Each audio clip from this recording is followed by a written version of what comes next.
নমস্কার, আপনাদের সকলকে স্বাগত জানাই চ্যানেল রূপা মুখার্জিতে। জয় কৃষ্ণকালী মায়ের আশীর্বাদ এভাবেই আমাদের সকলের ওপর বর্ষিত হোক।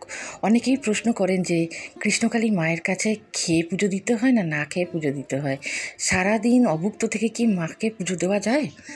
আমি কি করব যদি আমার শরীর পারমিট না করে সারাদিন অভুক্ত থেকে মায়ের পুজো দেওয়ার জন্য? মঙ্গলা দেবী এই সকল প্রশ্নের উত্তর দিয়েছেন। হ্যাঁ, খেয়ে পুজো দিতে পারেন।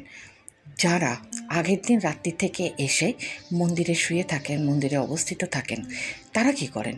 তারা কি তাহলে না খেয়ে থাকেন আগের দিন থেকে? না, সেরকম নয়। হ্যাঁ, যদি কারোর বিশেষ পুজো রইল বা মানত রইল, যাকে মানসিক পুজো বলা হয়ে থাকে, তিনি হয়তো এ ধরনের ক্রিয়া করতেই পারেন। কিন্তু বাকি যারা ভক্ত রয়েছেন তারা আসুন, আপনারা স্টেশনে নামুন, নিরামিষ খাবার খান। হ্যাঁ, আগের দিন চাইলে আপনি আমিষ খেতেই পারেন, কোনো অসুবিধা নেই। পুজো দেওয়ার পরের দিনও আপনি আমিষ খেতে পারেন। এটা আমার কথা নয়, এটা মঙ্গলা দেবীর কথা। তো সেক্ষেত্রে আপনি কী করবেন? যদি ধরুন আপনি আগের দিন থেকে সেখানে রয়েছেন বা অনেক ভোরবেলায় বাড়ি থেকে বেরোচ্ছেন, হ্যাঁ, গরম গরম দুটো ভাত ফুটিয়ে সেদ্ধ করে খেয়ে নিন, কোনো অসুবিধে নেই। মঙ্গলা দেবী নিজে বলেছেন, খাওয়া দাওয়া নিয়ে মা কৃষ্ণকালীর কাছে কারোর কোনো অভিযোগ নেই। আপনার যদি মন চায়, মায়ের কাছে এলেন, দর্শন করলেন, তো আপনার হয়তো মনে হচ্ছে যে বাবারে ভীষণ খিদে পেয়ে গেছে, মাথাটা ঘুরছে, হয়তো কোনো কারণে আপনি প্রসাদ থেকে বঞ্চিত রইলেন। তখন কি করবেন? খাবেন না? অবশ্যই খাবেন। আসার পথে যদি মনে হয় যে হ্যাঁ, একটু বাদাম খেলে ভালো হয়, খান, কোনো বারণ নেই। মায়ের কাছে আসতে গেলে সন্তানদের কি কোনো বারণ লাগে? আর হ্যাঁ, এটা আমি বলছি না, মঙ্গলা দেবী নিজেই বলে থাকেন।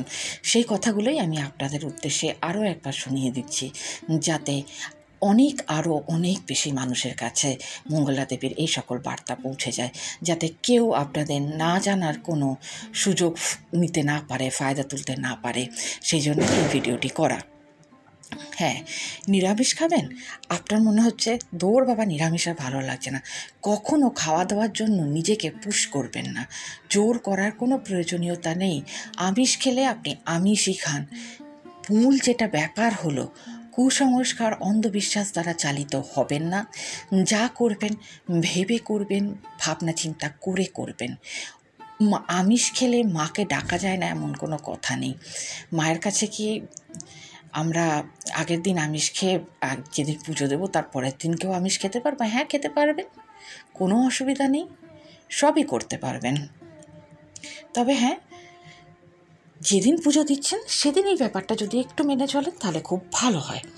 কারণ জানেন তো যে প্রতিদিন কিন্তু মাকে এখানে বিভিন্ন ধরনের খাবার দাবার দেওয়া হয়, আর সেই খাবারের মধ্যে আপনি দেখবেন যে কখনো কিন্তু মাছ মাংস থাকে না। তাই মঙ্গলা দেবী বলেছেন যে খুব ভালো হয় যেদিনকে পুজো দিতে আসছেন সেদিনকে নিরামিষ আহার করুন, সাত্ত্বিক আহার করুন।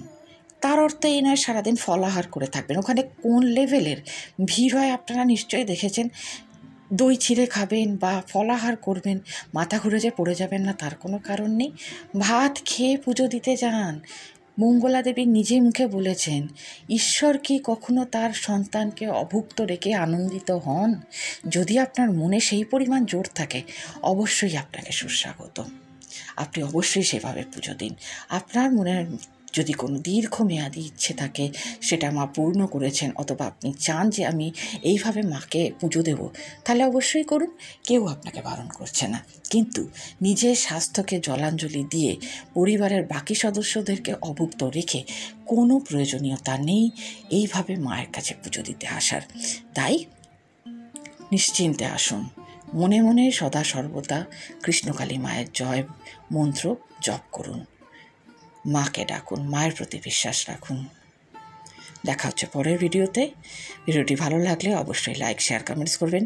চ্যানেল সাবস্ক্রাইব করে পাশে থাকবেন নতুন নতুন আপডেট পাওয়ার জন্য। ধন্যবাদ, নমস্কার।